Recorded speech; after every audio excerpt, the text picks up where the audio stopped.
오늘 봉독할 말씀을 가지고 5월 첫째 주 금요일 바로가 가까이 올 때에 라는 제목으로 말씀을 함께 나누도록 하겠습니다. 최근에 가뭄이 계속되면서 여기저기 산불 소식이 참 많았습니다. 산불 소식이 있을 때마다 우리는 소원을 해요. 비가 좀 내렸으면 좋겠다라고 생각을 했고요. 또 많은 분들이 또 그렇게 소원을 했습니다. 근데 기다리던 비가 왔어요. 근데 어린이날 비가 왔습니다. 그랬더니 왜 하필 또 어린이날 비가 왔냐라고 이야기를 합니다. 비가 안 오면 안 온다고 불평, 오면 오는다고 불평. 근데 왜 하필 어린이날 오느냐고 불평. 그런 부분들이 참 인간의 어떤 간사한 부분들을 표현하고 있지 않나라는 생각이 듭니다.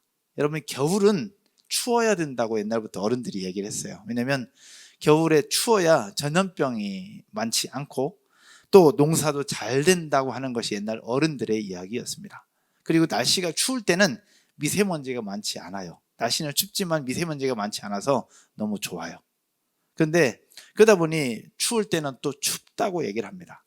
근데 날씨가 더워지면 날씨가 따뜻해서 너무 좋아요. 놀러 가기도 좋고. 근데 날씨가 따뜻해지면 무슨 문제가 생기느냐? 미세먼지가 또 생겨납니다. 그럼 날씨가 좋지만 미세먼지가 생겨난다고 왜 이렇게 미세먼지가 많냐라고 얘기하면서 또 중국을 원망하죠. 여러분, 비가 오면 온다, 안 오면 안 온다. 또 왔는데 어린이날 온다. 더우면 덥다, 차가면 찹다, 미세먼지가 많으면 많다, 없으면 없다. 온갖 불평과 불만이 이제 우리의 삶에서 나타나는 부분들을 보면서 하나님은 이런 모든 것들을 다 알고 계실 텐데 그런 모습을 보면서 하나님은 어떤 생각을 하실까? 하나님은 어떠하실까요? 여러분이 하나님이라면 어떻게 하시겠습니까? 싸그리 그냥 이렇게. 하나님이 그런 모습을 보면서 우리의 모습을 보면서 어떤 생각을 하실까? 근데 오늘 출애굽기 말씀을 잠깐 여러분들과 나누면서 출애굽기 본문에 나타난 이스라엘 백성들의 모습이 우리와 별반 다르지 않구나라는 사실들을 발견하게 됩니다. 오늘 전체적인 배경은 이미 여러분들 정도는 다 아실 거예요. 성경을 한번 보면 출애굽기 1장 8절, 9절, 10절인데 제가 짧게 보면 요셉을 알지 못하는 새 왕이 일어나 애굽을 다스리더니 이제 요셉이 죽고 새로운 왕이 와서 이 애굽을 다스리게 됩니다. 9절에 그가 그 백성에게 이르되 이 백성 이스라엘 자손이 우리보다 많고 강하도다. 두려워집니다. 이스라엘 백성이 더 많아질까 봐, 더 강해질까 봐. 그러면서 10절, 자, 우리가 그들에게 대하여 지혜롭게 하자. 두렵건대 그들이 더 많게 되면 전쟁이 일어날 때에 우리 대적과 합하여 우리와 싸우고 이 땅에서 나갈까 하노라 하고. 이스라엘의 강대해지는 것을 두려워하던 애굽의 새로운 왕, 그는 결국 이스라엘 백성들을 고통스럽게 만듭니다. 그 속에 고통스러워하던 이스라엘 백성들이 하나님 앞에 부르짖고요, 그들의 소리를 들으신 하나님께서 모세라는 지도자를 세워서 이스라엘 백성들을 애굽 땅에서 구원해냅니다. 그러면서 젖과 꿀이 흐르는 가나안 땅으로 인도해 드린다는 것이 출애굽기의 전체적인 장면이고 내용입니다. 그 중에서 오늘 본문은 이스라엘 백성들이 애굽 땅에서 나와서 홍해를 건너기 바로 직전의 상황이 오늘의 본문입니다. 백성들은 그렇게 애굽을 탈출해서 광야길을 지나면서 홍해 앞에 딱 다다르게 되는데 홍해는 쉽게 건널 수 있는 강이 아니에요. 어마어마한 강이었거든요. 제가 이스라엘을 여행할 때 이집트 홍해 앞에 갔을 때 이스라엘 백성들의 그 불평하는 이 부분들이 왜 그럴 수밖에 없었는가가 직접 느껴지는 순간이 있었어요. 홍해 앞에 딱 다다랐을 때 이거는 어마어마한 강이에요. 한강보다도 더 큰 강이었거든요. 그 강 앞에 200만 대군이 딱 서 있는 그 상황. 그런데 앞에는 강이 있어요. 근데 바로 뒤에 무슨 일이 벌어졌느냐? 바로가 군대를 몰고 쫓아오는 거예요. 진퇴양난. 앞으로 갈 수도 없고 뒤로 갈 수도 없는 그 상황이 바로 오늘 본문의 상황입니다. 여러분, 이런 상황이 성경의 이야기인 것만 생각하는데 우리의 삶에서도 그런 부분들이 얼마나 많은지 모르겠어요. 앞에는 홍해가 있고 뒤에는 바로의 군대가 쫓아오고 있는 그런 상황들 말이죠. 최근에 있었던 저희 교회 집사님의 한 상황입니다. 갑작스럽게 불어닥친 가정의 경제적인 상황으로 너무 고통스러운 상황에 빠지게 되었습니다. 온 식구들이 매달렸어요. 이리 뛰고 저리 뛰고 방법을 찾을 수 없었어요. 그래서 기도 제목도 올라왔어요. 그러나 가정의 프라이버시와 연결된 부분들이기 때문에 세론들만 알고 다른 멤버들은 알지 못했습니다. 그리고 리더방에도 올라오지 않았어요. 그런 상황들이 이제 리더를 통해서 제가 듣고 매일 기도하면서 함께 기도했어요. 그런데 그 속에서 놀라운 하나님의 은혜로 해결책이 찾아지고 그 속에서 가정 그 고리가 하나하나 풀리기 시작하면서 이제 거의 다 해결되는 그 시점. 그러나 안타까운 사실은 그것이 풀려서 이제는 좀 쉴만한데 부모님이 아프다는 이야기를 또 듣게 됩니다. 그 속에서 그 집사님과 통화하는데 지지난주였어요. 통화하는데 그 집사님의 말씀을 이렇게 하셨어요. 목사님, 계속해서 부르닥치는 이 상황 속에 하나님이 자꾸 원망스러워집니다 라는 거예요. 목사님, 저 하나님 신뢰하는 거 아시죠? 근데 저 하나님 신뢰하고 하나님 믿어요. 근데 왜 자꾸 이런 일이 벌어지는지 이해할 수도 없고, 그래서 예배도 안 되고 저 온라인도 잘 드리지 않습니다. 기도하려고 엎드리면 자꾸 입에서 불평만 계속해서 생겨나서 너무 괴롭습니다 목사님이라고 얘기하더라고. 근데 그 마음이 저한테도 와 닿는 거예요. 저라도 그러할 것 같더라고. 전화로 기도해 주면서 그래도 우리 하나님은 원망하지 말자. 그래도 하나님은 원망하지 말자. 그 속에 분명한 하나님의 일하심이 있을 것이니 포기하지 말자라고 전화로 기도해 주고 끊었었어요. 여러분, 앞으로 가도 부족할 판에 또 다른 어려움들이 좌우 옆 뒤에서 계속해서 생겨나는 그때 바로는 어떻게 할 수 있을까? 앞에는 홍해가 가로막혀 있고 뒤에는 바로의 군대가 쫓아오고 있어요. 억만대군으로. 여러분이 바로 그 상황이라면 어떻게 해야 되겠습니까? 근데 오늘 이 자리에서 예배하고 있는 저와 여러분의 상황 속에서 그런 상황에 처해 있는 분이 계실지도 모르겠고, 어쩌면 그런 상황이 오는 것 같아서 하나님의 도우심을 필요로 하는 분들이 계실지도 모르겠어요. 어쩌면 그 과정을 통과한 분들도 계시고 앞으로 만나게 될 분도 계실지 모르겠습니다. 그럴 때 오늘 말씀을 잘 들으면서 이 위기를 멋지게 잘 통과하면서 그 속에서 또 다른 하나님의 일하심을 경험할 수 있게 되기를 주님의 이름으로 축원드립니다.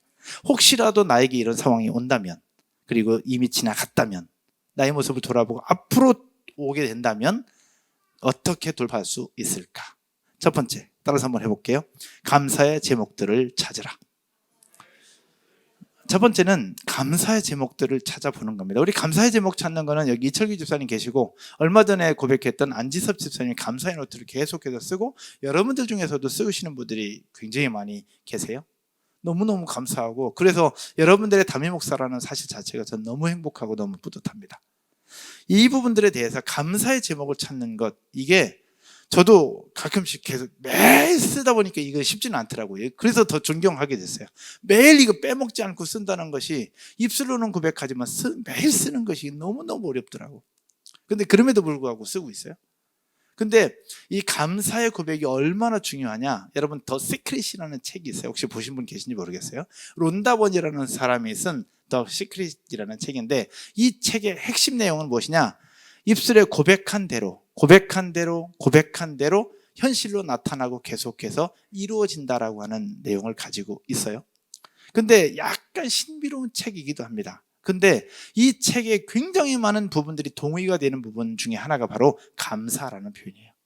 여러분, 감사의 고백은 하면 할수록 또 다른 감사를 낳고, 그 감사는 파급력이 있어서 나 외에 주변 사람들에게까지 그 감사가 흘러가게 된다는 사실 믿으시기를 주님의 이름으로 축원드립니다. 근데 더 놀라운 사실은요, 이 감사에 대한 소식보다 더 빨리 퍼져나가고 더 멀리 퍼져나가는 것이 무엇이냐? 불평의 소식입니다. 감사의 소식도 퍼져나가는데 이것보다 더 빨리, 더 멀리, 장장 3배 이상 빠르게 더 멀리 퍼져나가는 것이 불평과 불만의 소식, 부정적인 소식이라는 사실. 그래서 이 더 시크릿이라는 이 책에서도 얘기하는 것처럼 감사를 고백하면 감사가 나오지만 불평과 불만을 고백하면 불평과 불만은 3배 이상 더 멀리 더 빠르게 간다고 이야기를 하고 있어요. 여러분, 그래서 그런지 모르겠지만 부부 사이에 있어서 3년 동안 열심히 정말로 애틋하게 사랑하면서 보냈어요. 근데 남편이든 아내든 잠깐의 실수가 하나 있었어. 근데 그 하나의 실수는 10년 간다고 얘기하잖아요. 그동안 3년 동안 쌓아놨던 거는 어디론가 사라지고 그 한 번의 실수를 10년 동안 울고먹는다는 그런 부분들이 있어요. 이 부분들을 그렇게 얘기를 하더라고요. 긍정적인 소식보다 부정적인 소식은 3배 더 빠르게 더 멀리 간다고. 여러분, 이 속에서 오늘 본문의 앞부분을 잘 살펴보면 홍해에 맞닥뜨리기 전 이스라엘 백성들의 상황은 어떤 상황이냐? 바로 애굽 땅을 나왔을 때에 10가지 재앙을 통과합니다. 이스라엘 백성은 10가지 재앙을 통과해요. 하나님의 은혜였죠. 여러분 믿으시죠? 하나님의 은혜였어요. 10가지 재앙 통과하고 나서 광야를 지나면서 어떤 은혜를 또 주셨냐? 낮에는 구름기둥, 밤에는 불기둥으로 하나님 인도해 주셨어요. 불평하는 오늘 아침에도, 지난 밤에도 하나님은 구름기둥과 불기둥으로 그들을 인도해 주셨을 거예요. 이뿐만이 아니죠. 백성들에게 먹을 것으로 채워주시는 그 하나님의 은혜를 그들은 누리면서 여기까지 왔는데, 결국 애굽 땅에서 빠져나오는 순간부터 지금 이 순간까지 모든 것이 하나님의 은혜였어요. 그런 상황 속에서 하나님이 그들에게 원하셨던 건 무엇일까? 감사의 고백이었을 것이고, 하나님을 여전히 신뢰한다는 하나님에 대한 신뢰였을 거예요. 그러나 이스라엘 백성들은 어땠어요? 감사의 고백이나 신뢰는 어디론가 사라져버리고 결국 그들이 했던 것은 다른 모습이었습니다. 성경 한번 볼게요. 10절 말씀 함께 보겠습니다. 당시 백성들의 모습 속에 무엇이 나타나느냐? 10절입니다. 바로가 가까이 올 때에 이스라엘 자손이 눈을 들어본 즉 애굽 사람들이 자기들 뒤에 이른지라. 이스라엘 자손이 심히 뭐하여? 두려워하여 뭐하고? 여호와께 부르짖고. 그들은 바로가 가까이 왔다는 얘기를 들으면서 너무너무 두려워했습니다. 그 두려움에 빠져 그들은 어떻게 했느냐? 여호와를 찾아요. 너무 잘했어요. 그 두려움 가운데 여호와를 찾고 여호와께 부르짖고 여호와께 기도하고 있는 건 너무너무 잘한 거예요. 거기까지 좋았어요. 그런데 그 다음 절이 마음이 아픕니다. 11절. 그들이 또 모세에게 이르되 애굽에 매장지가 없어서 당신이 우리를 이끌어내어 이 광야에서 죽게 하느냐? 어찌하여 당신이 우리를 애굽에서 이끌어내어 우리에게 이같이 하느냐? 여호와께 부르짖어 기도하는 것까지는 너무너무 좋았고요. 정말 잘했습니다. 그런데 기도한 이후에 그들의 불평과 불만은 계속해서 나타나는데 성경은 뭐라고 하냐면 11절 초반에 노란 글씨로 표시했는데 그들이 어떻게? 또 모세에게 이르되. 그들이 또 모세에게 이르되. 여기서 또라는 표현은 뭐냐? 한두 번이 아니었다는 얘기죠. 오늘도 그렇게 했지만 예전에도 그랬다는 얘기고 그것을 하나님은 이미 다 알고 계시다는 얘기죠. 또 그랬다는 겁니다. 그러면서 그들의 불평 불만의 이야기는 12절입니다. 12절 여러분이 한번 읽어볼까요? 우리는 그런 불평 불만이 없을 거라고 믿으면서 함께 한번 읽어보겠습니다. 우리가 애굽에서 당신에게 이른 말이 이것이 아니냐? 이르기를 우리를 내버려 두라.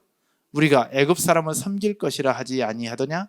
애굽 사람을 섬기는 것이 광야에서 죽는 것보다 낫겠노라. 가슴이 아파요. 이런 백성들의 모습을 보면서 시편 기자는 뭐라고 얘기하느냐? 시편 106편 7절에서 시편 기자는 이렇게 이야기를 하고 있습니다. 시편 106편 7절입니다. 같이 읽어볼까요? 우리의 조상들이 애굽에 있을 때 주의 기이한 일들을 깨닫지 못하며 주의 크신 인자를 기억하지 아니하고 바다 곧 홍해에서 뭐하였더라? 거역하였나이다. 결국 하나님을 반역하는 거역이라고 시편 기자는 이야기를 하고 있습니다. 단순히 불평과 불만을 이야기하는 것을 넘어서 하나님의 일하심에 대해서 하나님에 대해서 거역한 것이라고 성경은 이야기를 하고 있다는 겁니다. 여러분, 당시 이스라엘 백성들의 모습을 이미 우리는 알고 있는 내용인데 이 모습을 보면서 어떤 생각이 드십니까? 여러분 너무하지 않습니까? 어떻게 이럴 수가 있을까? 바로 전날까지도 구름기둥과 불기둥을 보고 경험했을 거예요. 만약에 여기 있는 분들이라면 어젯밤에 하나님의 은혜를 누리고 구름기둥과 불기둥을 봤다면 우린 여기 있는 분들 정도는 그러지 않았을 것 같아. 여러분 그러지 않았을까요? 그래도 어제까지 경험한 게 있는데 그래도 어제까지 깨달은 것이 있는데 어제까지 나에게 베풀어 주신 내가 적어도 3일은 가야 될 거 아니에요. 적어도 분명히 어제까지 구름기둥 불기둥을 경험했을 것인데 오늘 어떻게 이럴 수가 있느냐라는 겁니다. 언제 그랬냐는 듯이 그들은 불평과 원망을 표현하는데 그래서 성경은 또라고 얘기를 해요. 여러분 알겠지만 그 뒤에 보면 또 나오죠. 요즘에 매일 성경에 민수기 나오는데 민수기에 또 계속해서 그런 부분들이 나오잖아요. 그러니까 오죽하면 하나님이 너희 말이 내 귀에 들린 대로 내가 너희에게 행하겠다. 그렇게 표현하잖아요. 이런 백성들의 모습들을 보면서 여러분 혹시 생각나는 부분이 없으십니까? 저는 제가 이 자리에서 설교할 수 없을 만큼 부끄러운 부분이 굉장히 많더라고요. 그러면서 특별히 생각났던 부분들이 개척 초창기에 저희가 키즈 카페로 시작을 하고 키즈 카페 사역을 한다고 방송에 몇 번 나온 적이 있었어요. 기억나실 거예요. 그 중에서 CBS와 CTS에서 저희 교회를 취재를 해줬었는데 키즈 카페 사역하는 교회로 나오면서 전 너무너무 행복했고 너무 감사했어요. 근데 그 속에서 속상한 일이 생겼어요. 뭐냐면 경기도 안양에 있는 더 행복한 교회라고 소개가 됐죠. 우리는 안산인데 표현도 안양이었고 자막도 안양이었어요. 속으로 제대로 좀 내주지. 그 생각이 문득 딱 들더라고. 오늘 설교 준비하다 보니까 그게 생각이 났어요. 촬영하면서 우리 교회를 소개해 준다고 할 때 너무너무 감사했어요. 안 해주는 것보다 훨씬 더 좋아. 얼마나 감사해. 근데 이 감사한 것은 뒤로 하고 자막 하나 틀렸다고 문구 단어 하나 틀렸다고 내 속에 또 불평하고 원망하는 제 모습이 불쑥 올라오는 이 모습 속에 내가 이스라엘 백성들과 똑같구나 생각이 딱 드는 거예요. 감사한 것이 훨씬 더 많은데 이건 생각 안 하고 그거 틀렸다고 안산을 안양이라고 얘기했다고 불평이 훅 올라오는 제 모습이 너무 부끄럽고 너무 창피한 거예요. 그러면서 그때 하나님 앞에 엎드려 기도할 때 하나님 어떤 마음 주셨냐면 야, 더 행복한 교회 이웃과 함께하는 교회라며 지역사회에 함께한다면서 그러면 안산뿐만 아니라 안양도 품어야 되지 않겠냐? 그때 안양에 철규 집사님 근무하고 계셨었는데 저도 안양에서 학교를 나왔잖아요. 그러면서 제가 기도를 바꿨어요. 안산에 있는 더 행복한 교회지만 안양까지도 품을 수 있는 그런 교회가 되게 해달라. 이런 일이 아니었으면 저는 안양을 위해서는 기도 안 했을 것 같은 생각이 듭니다. 이런 일이 최근에 또 있었어요. 지난주 체육대회 너무너무 행복하게 잘 끝났죠. 너무 감사했어요. 너무 감사하고 그다음에 지난 주 중에 이제 저희가 6층 여기를 하면서 제가 대출을 받았잖아요. 대출을 받았는데 이게 8월 달 되면 이제 3년이 돼요. 그래서 3년 거치로 이제 상환을 해야 되는 그런 상황이기 때문에 이제 그 부분들을 신협에 있는 지점장님하고 이제 통화를 좀 했어요. 이자율이 점점 높아지는 것 같아서. 그래서 쭉 이제 이자 몇 프로인가 또 금액인가 해봤더니 우리가 처음에 대출 받을 때보다 지금 2배예요, 2배. 3.8%로 받았는데 지금 7.28%. 거의 2배의 이자를 내는 모습 보면서 너무 속상한 거예요. 그 속에 제가 이 백성들의 모습과 똑같이 하고 있는 제 모습이었어요. 지난 주일날까지 체육대회 하면서 MG리더 파송하고 셀리더 파송하면서 성도들과 함께 정말로 행복한 시간을 딱 보냈는데 딱 이틀 지나서 이자율 때문에 또 원망하는, 원망까지는 아니지만 이 속에 또 걱정하는 제 모습이 백성들의 모습과 똑같은 거예요. 그때 하나님께 제게 주셨던 마음이 감사한 것들을 좀 찾아봐라는 그 마음이더라고요. 그러면서 감사한 것들 찾아보니 감사한 것들이 너무너무 많은 거예요. 표현할 수 없을 만큼, 기록할 수 없을 만큼 너무너무 많은 거죠. 사랑하는 여러분, 혹시 여러분들 삶 가운데 앞에는 홍해가 막혀있고 뒤에는 바로의 군대가 쫓아오고 있는 것 같은 그런 상황이 혹시 여러분들 가운데 처해 있다면 그 시간은 우리로 하여금 감사를 고백해야 되는 시간임이 여러분의 삶 가운데 나타나게 되기를 주님의 이름으로 축복합니다. 혹시 여러분 삶에 답답함이 있습니까? 답답함이 있다면 그 답답함을 뚫고 감사를 고백할 수 있기를 주님의 이름으로 축복합니다. 혹시라도 염려되는 것들, 혹시라도 여기 말씀처럼 백성들이 두려웠던 것처럼 여러분들 속에 두려움이나 불안함이 혹시라도 있다면 불안함과 두려움을 뚫고 감사를 고백할 수 있기를 주님의 이름으로 축복합니다. 두 번째는요. 두 번째 따라서 한번 해볼까요? 굳게 서서 구원을 기다리라. 두 번째는 굳게 서서 구원을 기다리는 것입니다. 위기가 오고 고통이 오고 문제가 찾아오면 우리는 부르짖어 기도합니다. 우리가 지난번에 나눴던 것처럼 우리 부동산의 사장님이 요즘에 새벽 기도를 하고 큐티를 하고 말씀을 읽고 하루 10시간을 말씀과 함께 사신다고 그러시더라고. 지난 월요일 날 통화하면서 그리고 지난번 병원에 갔다 오시면서 또 전화를 하셨어요. 그러면서 요즘에 삶이 몸은 아픈데 요즘의 삶이 그렇게 행복할 수가 없다고 말씀을 하시는데 여러분 고통이 오고 위기가 오고 문제가 오면 우리는 이렇게 하나님 앞에 부르짖어서 기도합니다. 잘하는 것이고요. 너무 좋은 일입니다. 그러면 그렇게 기도했으면 어떻게 되느냐? 따라서 해볼까요? 기도했다면 하나님의 때를 기다려야 한다. 기도했다면 하나님의 때를 기다리고 하나님의 구원을 기다리는 것이 우리의 역할이잖아요. 그런데 오늘 백성들의 모습은 기도해요. 여호와께 부르짖어요. 그러나 기다리지 못해요. 성경 한번 볼까요? 10절 말씀입니다. 10절 노란 글씨만 볼게요. 이스라엘 자손이 심히 두려워하여 여호와께 뭐하고? 부르짖었어요. 부르짖음의 의미가 어떨지 모르겠지만 그들은 여호와 하나님을 찾았고 여호와 하나님의 도우심을 구했어요. 그러면 그 속에서 하나님의 때를 기다려야 되는데 여러분 알고 있는 것처럼 11절에 보면 모세와 아론을 원망하며 불평하죠. 당신이 우리를 애굽에서 이끌어내서 우리가 이같이 하느냐, 우리가 당신들 때문에 이렇게 고생하고 있는 것 아니냐. 결국 모세와 아론을 원망하는 것은 그들을 인도한 하나님을 원망하는 모습이었죠. 기도하는 것과 말, 행동은 달랐습니다. 그러나 그들의 지도자였던 모세의 모습을 한번 보려고 해요. 모세는 어떠했느냐? 13절과 14절 여러분이 한번 읽어보겠습니다. 다 같이요. 모세가 백성에게 이르되 너희는 두려워하지 말고 가만히 서서 여호와께서 오늘 너희를 위하여 행하시는 구원을 보라. 너희가 오늘 본 애굽 사람을 영원히 다시 보지 아니하리라. 모세가 얘기해 너희는 두려워하지 말고 가만히 서서 여호와께서 오늘 너희를 위하여 행하시는 구원을 보라. 기도했지 않냐? 그러면 가만히 서서 여호와께서 행하시는 구원을 보라 라고 얘기해요. 그런데 14절에 이렇게 얘기를 합니다. 다 같이요. 여호와께서 너희를 위하여 뭐 하시리니? 싸우시리니 너희는 뭐 할지라? 가만히 있을지니라. 할렐루야. 여기서 두 번 반복되는 표현이 있습니다.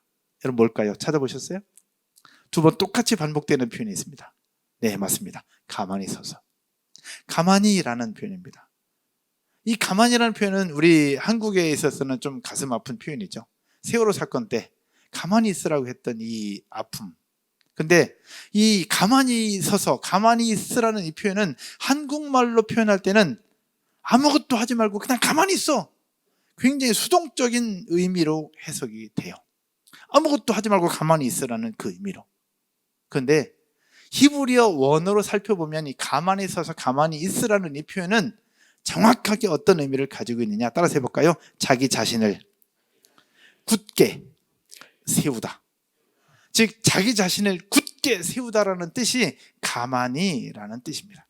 즉 자기 스스로를 지금 두려운 마음 가운데 있는데 두려운 마음을 가지고 있는 그 상태에 그대로 내버려 두지 말고 굳게 마음을 잡고 다시 일어서라 하는 뜻이 가만히 서서라는 뜻이에요.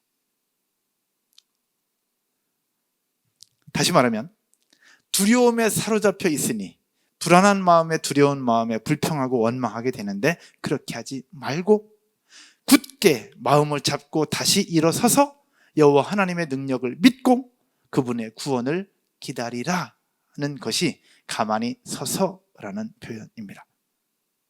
모세는 그렇게 선포했고 모세의 말을 들은 백성들의 모습, 가만히 서서 여호와의 구원의 때를 기다립니다. 그 결과 어떻게 되느냐? 14장 21절에 이렇게 됩니다. 같이 읽겠습니다. 모세가 바다 위로 손을 내밀어 여호와께서 큰 동풍이 밤새도록 바닷물을 물러가게 하시니 물이 갈라져 바다가 마른 땅이 된지라. 아멘. 여러분 아멘이시죠? 여러분의 삶에 여러분의 상황이 홍해가 갈라지고 바다가 마른 땅에 뒤어서 백성들이 그 땅 위로 건너가게 되었던 것처럼 저와 여러분의 삶에 그런 역사들을 오늘도 경험하고 날마다 경험하게 되는 저와 여러분 모두가 되실 줄로 믿습니다. 사랑하는 여러분, 기도했다면 여호와 하나님의 때를 기다리면서 굳건하게 여러분의 마음을 잡게 되시기를 주님의 이름으로 축복합니다. 말씀의 결론을 맺으면서요. 당시 백성들 하나님을 알고 하나님을 경험했고 또 하나님의 은혜를 누리고 있었습니다. 그런데 왜 굳건하게 마음을 잡지 못한 채 불평하고 있는 걸까? 오늘날 이 시대를 살고 있는 저나 어쩌면 여러분들의 모습 속에서 하나님 앞에 감사하는 부분들이 분명히 있고 은혜를 누린 부분이 분명히 있음에도 불구하고 어려운 문제가 다가온다고 내가 생각한 문제와 다르게 표현된다고 원망하고 불평하고 있는 부분은 과연 왜 그럴까요? 우린 다 알고 있잖아요. 하나님이 하실 것, 하나님을 믿는 것, 다 알고 있는데 왜 우리는 그 속에 또 불평하고 또 원망하고 또 입술로 좋지 않은 것들을 표현하고 있는 것일까? 여러 신학자들의 이야기를 종합해 보면 이거예요. 오늘 백성들의 모습 속에 나타나는 건데 따라서 해볼까요? 불안해서 그렇다. 두려워서 그렇다. 불안과 두려움이라는 거예요. 내 속에 뭔가가 이루어져야 되는데 이루어지지 않는 이유, 그러하여금 우리가 불안과 불평과 이 속에 불만이 자꾸 생겨나는 이유는 두려움 때문에 그렇다라는 거죠. 우리 민수기 말씀 묵상하면서도 백성들의 그 두려움이 나타나죠. 결국 우리 속에 두려움이 몰려오면 내 생각과 내 행동과 다른 모습들이 자꾸 펼쳐지게 되면서 그 속에 불평과 불만이 생겨나게 된다는 거죠. 하나님을 신뢰하는 마음보다 현실의 문제가 훨씬 더 크게 보이는 거죠. 해결해야 될 돈이 하나님보다 더 커 보이는 거예요. 내 몸에 발견된 작은 상처가 하나님보다 훨씬 더 커 보이는 거고요. 또 진단받은 암덩어리가 하나님보다 훨씬 더 커 보이는 거예요. 언제까지 해결해야 되는데 그 해결되는 부분들이 기미가 보이지 않으니 하나님은 안 보이는데 그 문제는 커 보이거든요. 그러다 보니 결국 어떻게 해요? 우리 입술로 감사는 잃어버린 채 원망, 불평, 누군가를 향해서 책임을 전가하려는 모습이 자꾸 나타나게 되는 겁니다. 이럴 때 하나님이 우리에게 요구하시는 것이 무엇이냐? 담대하라는 겁니다. 따라서 해볼까요? 담대하라. 성경 전체에서 담대하라는 표현은 총 63번이나 나옵니다. 63번. 왜 담대하라고 이야기하는 걸까? 여러분, 담대하라는 영어 표현 혹시 아시죠? 담대하라는 영어 표현은 take heart입니다. 우리 마음을 잡으라는 거예요. take heart. 즉 우리의 불안한 마음을 흔들리지 말고 여호와 하나님을 신뢰하는 그 마음으로 우리의 마음을 굳건하게 딱 잡는 것, 이것이 바로 담대함입니다. 우리 속에 문제는 없을 수 없어요. 예수님 잘 믿으면 문제 안 생기나요? 아니에요. 예수님 잘 믿어도 문제 생겨요. 예수님 잘 믿어도 암 선고되고요. 예수님 잘 믿어도 사업에 어려움 생기고, 예수님 잘 믿어도 직장생활 어려움 생길 수 있어요. 그러나 그때 우리가 해야 될 것은 무엇이냐? 불평, 불만이 아니라 그 속에서 감사함을 찾고 그 어려운 문제 속에서 일하시는 하나님을 기다리면서 우리의 마음을 굳건하게 잡는 것, take heart! 마음을 굳건하게 잡는 것, 그것이 우리가 해야 될 일인 줄로 믿으시기를 주님의 이름으로 축원드립니다. 하나님은 우리에게 요구하시는 것이 그거예요. 예수님 잘 믿으면 문제가 없는 것이 아니라 문제가 생겼을 때 앞에 홍해가 가로막고 있고 뒤에 바로의 군대가 쫓아올 그때, 험난한 그때, 풀리지 않는 그때 하나님 우리에게 요구하시는 것, take heart. 네 마음을 굳건하게 잡으라는 거예요. 신실하신 하나님, 우리의 말씀 가운데 약속하신 그 하나님, 이루시는 그 하나님을 향한 믿음이 있다면 그 믿음을 가지고 take heart, 네 마음을 굳건하게 잡으라는 것, 그것이 오늘 우리에게 필요한 줄로 믿으시기를 주님의 이름으로 축원드립니다. 그 마음 붙잡고 우리의 문제를 가지고 기도하는 거예요. 여호와께 부르짖을 때 구원의 때가 있을 것이고 이루시는 하나님의 역사가 있을 줄로 믿습니다. 뒤에 바로의 군대가 와도 여호와께서 대신 싸워주실 것을 고백하고 선포하였을 때 그 일을 이루신 하나님, 저와 여러분의 인생과 삶에도 하나님께서 싸워주실 것이고 이루어주실 줄로 믿습니다. 현재 당장 보이지 않습니다. 내일 될지, 그 다음날 될지, 다음 달 될지, 내년에 될지 알 수 없어요. 그럴 때 우리가 할 수 있는 것, take heart. 마음을 굳건하게 잡고 다시 일어설 수 있기를 주님의 이름으로 축원드립니다.